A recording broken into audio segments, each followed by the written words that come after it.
When you apply a stroke to an object, you normally get a solid line.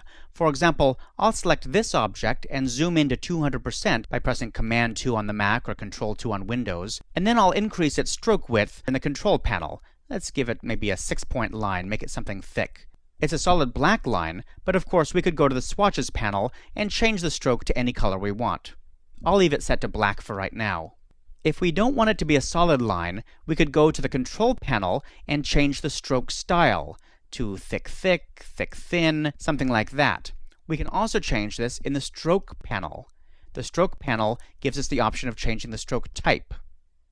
Again, the thick, thin, or dashes, or dots. There's all kinds of different options you have here, even crazy ones like wavy lines.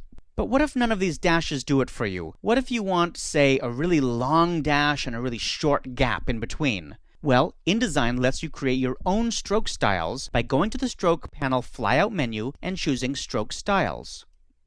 You can see that you can edit several of the stroke styles that are built into InDesign, but in this case I'm going to create a new style by clicking New. There are 3 types of stroke styles you can create: stripes, dots, or dashes. I'll start with a dash. In this case, I want a really long dash, so I'm going to increase the pattern length to something like 4 picas. Now I'm going to increase the length of the dash itself to, let's say, 3 pica 6, something really long. So we've got a very long dash and a very short gap in between.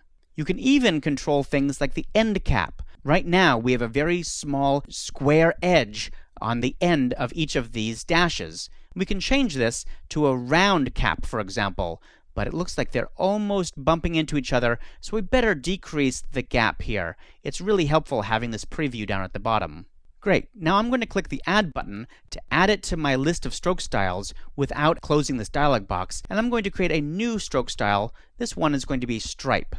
The normal stripe that we see in the pop-up menu here is an equal stripe. That is, there's 33% black, and then a 33% gap, and then 33% stroke again on this side. I'm going to create a new stripe, which is about 20% on the top, and about 20% on the bottom, and this will give me a thin, and then a relatively wide gap, and then another thin, but not quite as thin as that thin stroke. I'll give it a name up here. I think I forgot to name the other one, but this is going to be a medium thin. You can call it anything you want, and then I'll click OK, and we can see that now the 2 new strokes are added here, the medium thin and new stroke. I better edit that, give it a new name. I'll call it long dash. Okay, click OK. Now you can see it updated in here. I'll click OK, and we're going to apply that to this object by choosing it from the Type pop-up menu. Here they are way down at the bottom of the pop-up menu, long dash. There we go. We've got a long dash and a really small gap, and you can see that we have rounded corners on the ends of these. And then the other one was the medium thin, which gives us a thin line, big gap, and another thin line. Now, because we're talking about stroke styles, I would be remiss in my duty if I did not tell you about several Easter eggs that are inside InDesign. Easter eggs, you may remember, are hidden secret features in the program that Adobe didn't document anywhere, and they're just for fun, really, although they do actually work in this case. I'm going to go back to Stroke Styles, and I'm going to create a new stroke style, and I'm going to call it Feet. It doesn't matter if it's a dash or a stripe or whatever, as long as it's called Feet, just like that. I'll click Add, and I'll create a new one called, let's call this one Lights. I'll add that, and this time I'm going to create one called Rainbow, but Rainbow actually does have to be a stripe. The other ones doesn't matter so much, but this one has to be a stripe, and it has to be called Rainbow. And I'll click OK, and I'll show you what these secret special strokes do.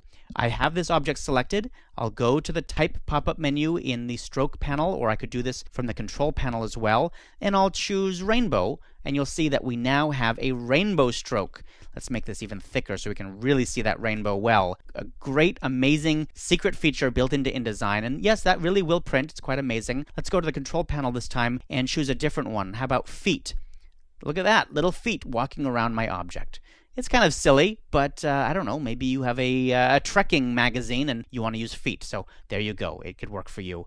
And then the last one here that we made was called Lights, And that's kind of a holiday theme, little Christmas lights going around this object. Yes, it's silly. Yes, it's frivolous, but, it's fun in its own little way. Unfortunately, InDesign does not currently have any way for you to create your own cool strokes like this. These strokes based on graphics. InDesign will only let you create your own custom dots, stripes, and dashes. You can, however, create all kinds of other special effects on your pages, and that's what we're going to look at in the next movie.